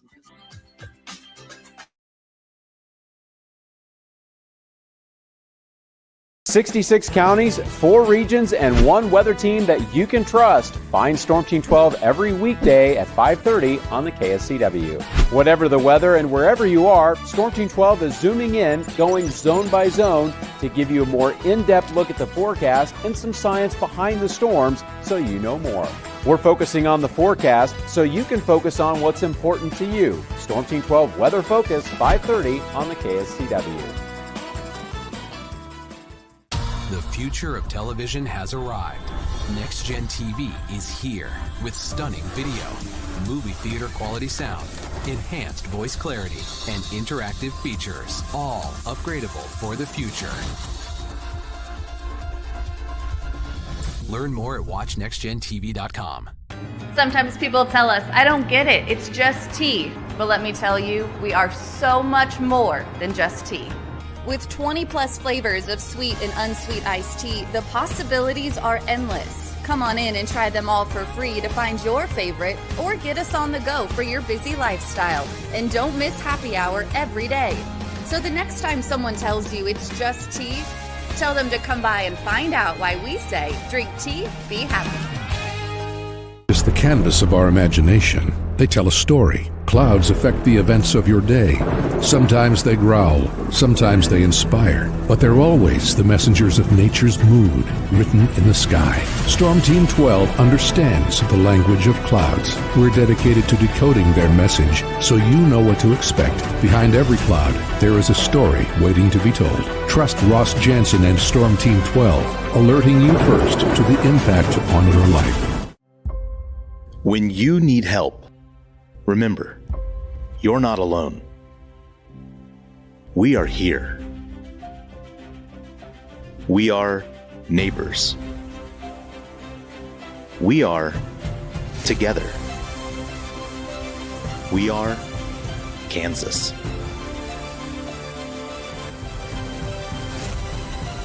We are 12 News. What is GMFB Overtime? It's Peter, Jamie, Kyle, and Akbar breaking down the NFL 5 days a week. It's okay to be excited. It's this, that, and a whole lot of It's football for everyone. Weekdays at 10 a.m. on KSCW. Are following a breaking update. Every day, All day, stream the stories that have you talking near and far. Whoever is behind the wheel of this bus is not stopping. From hundreds of local reporters and meteorologists spanning the country. Chaos here this morning at the UW campus. Search LNL for the all-new Local News Live streaming app. Make yourself known now. 83101 in traffic pursuit. Oh my God, here. Investigate TV Plus begins with real people. We investigate stories that impact you. And inspire change every day. Something is broken. Real problems Why are they hiding it? and real solutions. My daughter was dying in front of me. What was your reaction when he said that? Investigate TV Plus, weekdays at 3:30 p.m. on KWCH. Sometimes people tell us, I don't get it, it's just tea. But let me tell you, we are so much more than just tea. With 20 plus flavors of sweet and unsweet iced tea, the possibilities are endless. Come on in and try them all for free to find your favorite or get us on the go for your busy lifestyle. And don't miss happy hour every day. So the next time someone tells you it's just tea, tell them to come by and find out why we say drink tea, be happy. Mornings are busy. We're here to make your mornings better. We report the stories that affect you. 3 more hospital lies from contaminated apple juice just a day after the FDA issued a recall. We're here to make your mornings better. Closing east and westbound lanes of K96 for repairs. With 12 News, you're prepared for your whole day. Scattered thunderstorms across the state into the afternoon. Stay a step ahead with 12 News this morning on KWCH and KSCW.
All right, welcome back in, everybody. It is Sports Daily here. It is Albrocht and Caster. We appreciate Dan Israel for stopping by. Go back and listen on the Odyssey app. If you want to win some HTO today, you can do that right now. Get a free iced tea, a free hot or iced coffee drink from HTO.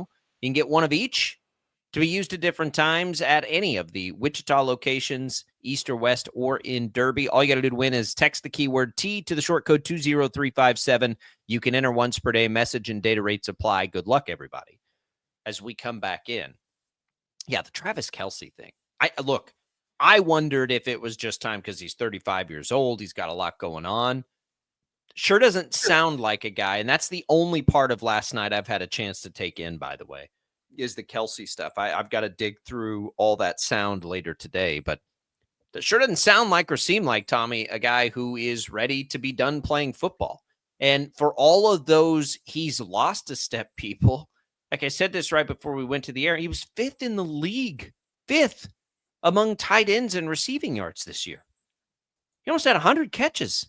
And that's when they didn't have anybody else to catch the ball for a little while in this season, a stretch of time in this season where he was being targeted by defenses, obviously. Like, if he still wants to play, he's fine. How long did Tony Gonzalez play? Like, tight ends, they don't rely on their speed and explosiveness to be effective, right? If you can still block and you're a really smart player, you can play that position. So that's great news for Chiefs fans. Probably bad news for everybody else if he really does play 2 or 3 more years.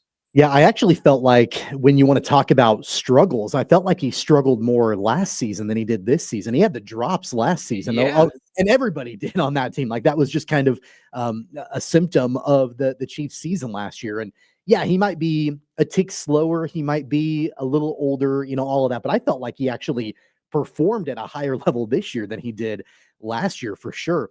I'm not surprised by this. I do think that we want to try to craft this like narrative and storyline that, they win 3 in a row potentially, and then he rides off into the sunset, with Taylor Swift, and then he goes and he does movies and he does TV shows, and they live happily ever after and all of that. And what we forget in all of this is that Travis Kelce's a football player. Like, that's what he is. That's what he's always been.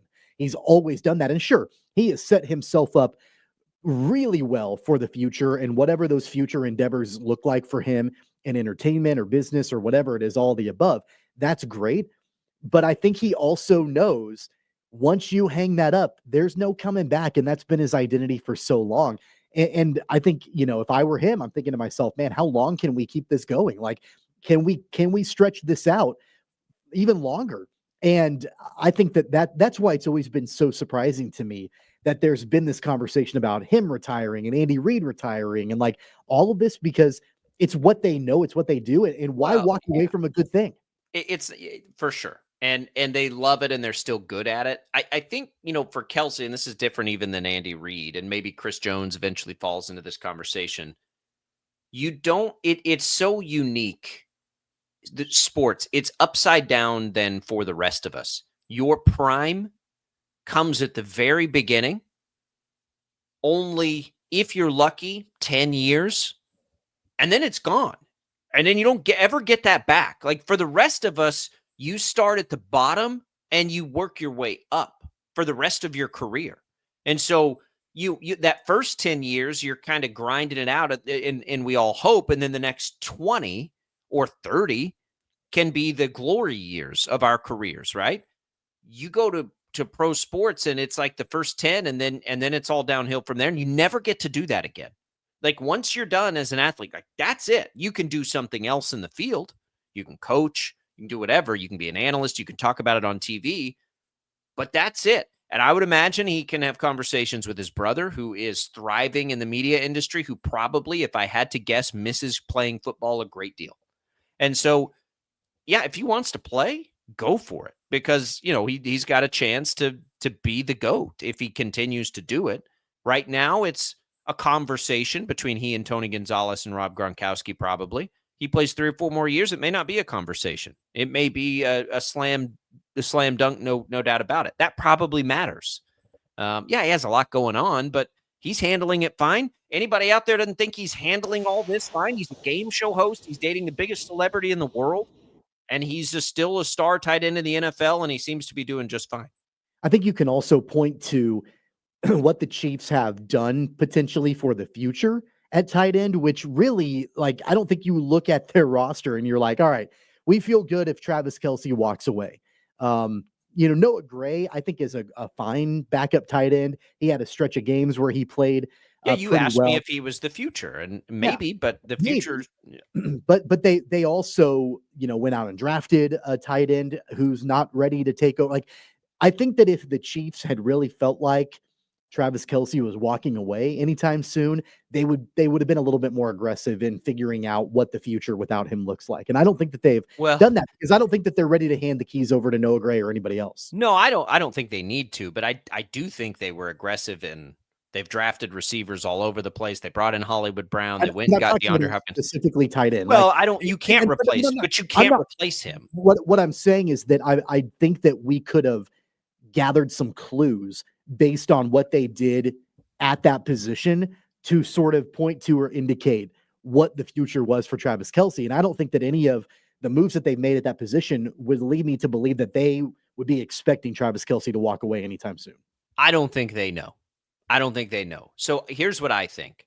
You'll never replace Travis Kelce. To say who is replacing or the next Travis Kelce is foolish. It'll never happen.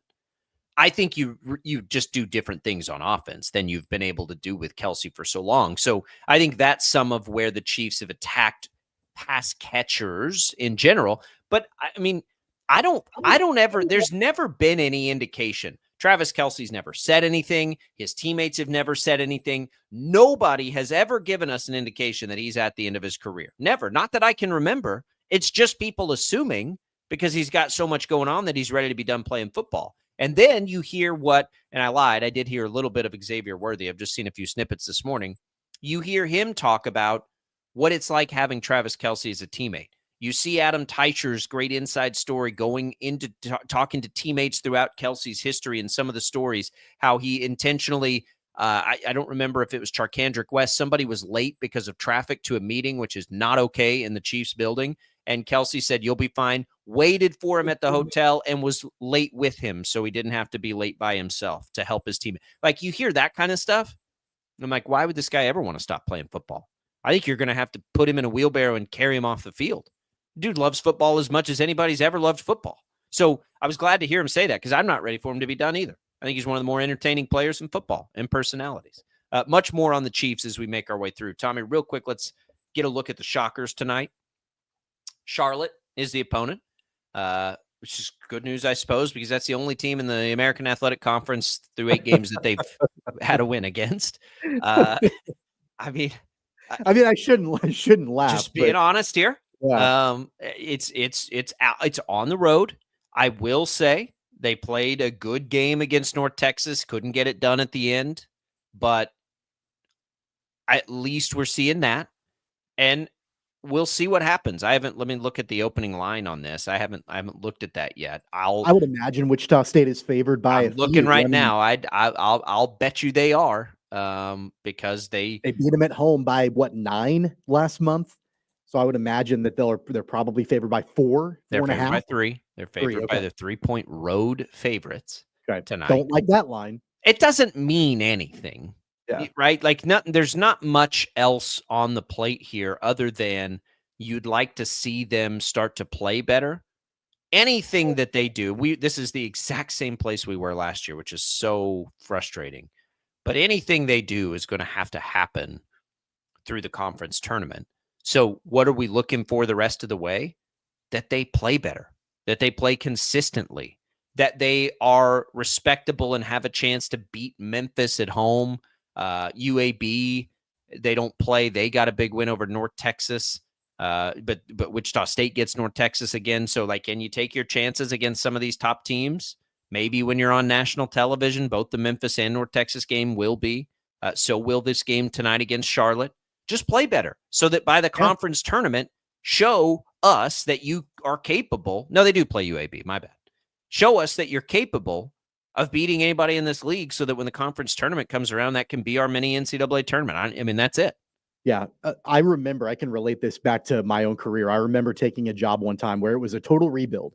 And I remember my boss told me, look, we don't expect you to just all of a sudden just be incredible. But I'll never forget, my boss said, I just want to see the arrow pointed upward. I just want to see the arrow pointed upward. And if the arrow is pointed upward, then I know that progress is being made. And let's be real, the arrow has not been pointing upward for Wichita State, even though there are a couple of flashes. Like, they did play North Texas close. They played Memphis close on the road. They didn't win either of those games. You saw some signs of life, but that arrow needs to continue to just be pointed upward. And that's really all you can ask for from now to the end of the regular season, at least, is keep that arrow pointing upward, get it to a point to where you're entering the conference tournament with momentum, with an opportunity to make a little bit of noise in that conference tournament. At this point, at 1-7 in the American, honestly, that's about all you can ask for, is just get that arrow pointed upward. Now, you said you had a job building something, not like with your hands, right? Have you ever known me to build anything? No, that's what, just making sure. Absolutely. Like, it wasn't like a construction job. No, in the philosophical sense. No, not in the actual literal sense. That was a shot fired. I know we are not the show for you for advice on home improvement. This is not a DIY show. No, it is not. Unless your DIY involves like drinking beer, golf, or betting games. We can help there. Otherwise, you're going to have to call somebody. I told you the other day, it's bad when your wife walks into a room when you're about ready to fix something. Yeah. And she says, honey, why don't I do this? Yeah. And it was something I could have done. Like, I know how to do it, but I mean, there's nothing more emasculating than her saying, honey, why don't you just hand that to me and let me do it? Why don't you go I don't get that far, but my wife does like to chirp from the gallery. Like, are you sure about that? Are you sure you know how to do that? Like, are you sure? Like, you know what that's not doing? Helping in any way possible. That doesn't help. That's not helpful. let's go do something else now. No, we know, like, if there are those kinds of things to be done, because I'm gonna have to like figure it out as I go, should probably just be in different places, and that'll be better for everybody. It'd be way better for everybody. I hear you. Shockers, they need to get it done. They need to build something. They need to let us know they're building something. And that's momentum into any sort of respectability this season. We'll see if it happens. A good place to start tonight at Charlotte. Get a road win. It's the team you have beaten this year. You know you can do it. Better not lose this game. Just, I don't know what else to say. Like, it's if you're betting it, how do you not take the home dog in Charlotte? Look, like with that line, I don't know. Like that's hard for me to have any kind of appetite on. They're not good. But metrically, they're better than a team like Tulsa, who Wichita State lost to on the road. So you just don't touch it. That's what you do. This isn't even one to take a swing with, but we'll have it for you tonight on KEYN. Let's see if they can get it turned around. Let's come back tomorrow. And let's have some positive vibes for Shocker basketball. Pre-game coverage begins at 5 o'clock tonight. We're coming right back. Don't go away. More Sports Daily after this.